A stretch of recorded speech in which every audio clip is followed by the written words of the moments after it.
Okay, so here I am at the waterworks, I suppose you could call it. I am standing where my tanks are up at Black Mountain Ranch.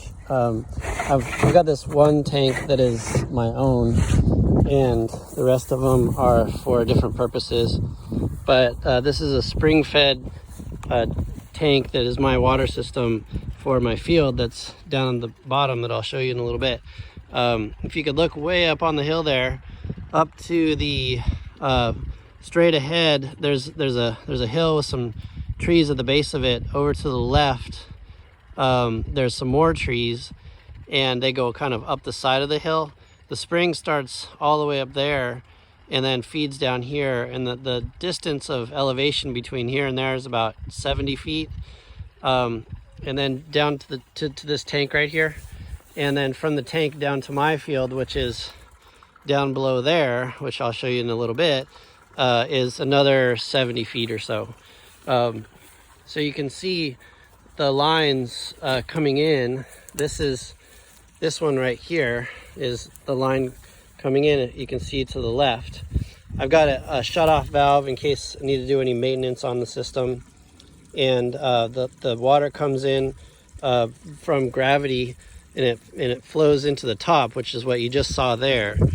And then this right here is the overflow line. So because there's water constantly coming in, the water has to flow out if it's not being used right away. So it flows out here, and you can see that it comes off the top, not the bottom.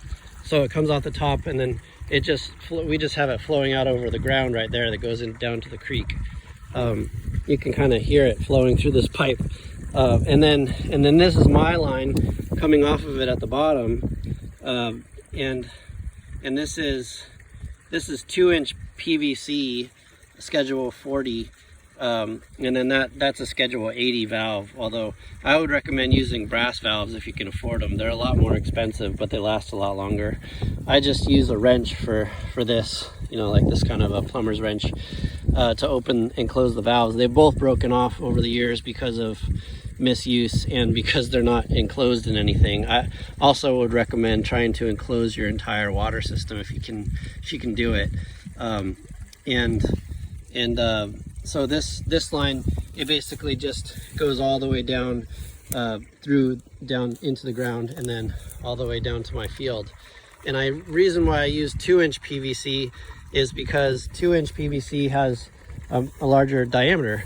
The radius the diameter has an effect on the friction, which decreases the amount of pressure and velocity of water that can flow through the pipe over the distance. And so if you have a distance of more than 500 feet or so, I'd recommend that you use bigger than 1 inch. And if you have a distance over 1,000 feet, up to 2 inches is better. Longer than 1,000 feet, and you have to look into more calculations and everything to figure out what you want to do. But 2 inches works well for me.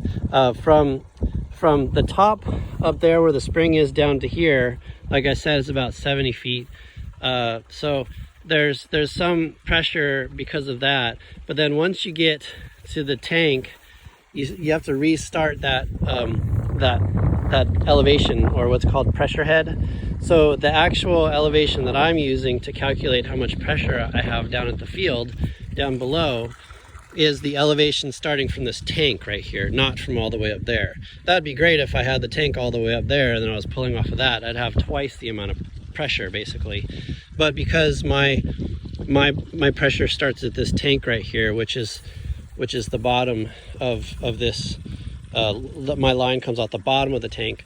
My pressure head starts here, and I can calculate the volume of this tank as my pressure head, plus the amount of elevation drop from there all the way down to the field. And so that's the amount of water that's in the tank, which is about 1,400 gallons, and that's got a certain amount of pressure head associated with it, plus the amount of drop that's going to encounter as it goes down to the field through the pipe. So that's it for now, and I'll catch up with you on down on the field. I just wanted to show you that. One other little thing that I found is helpful is when doing this plumbing, I failed to put this guy in. This is just a setup that I found was useful for continuously having an overflow. Having this pipe right here, so that the water as it comes in can come in and fill this area up, and then flow in through here. Because it's under pressure, that just helps to take off a little bit of the pressure as it goes in, and then to have this line just a little bit lower than this line is pretty important.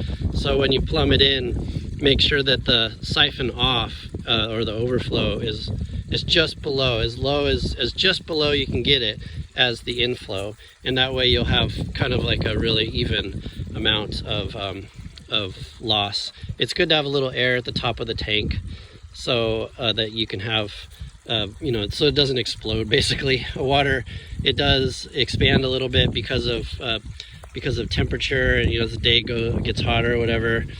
So you want to account for that as well. So okay, I'll see you down at the bottom.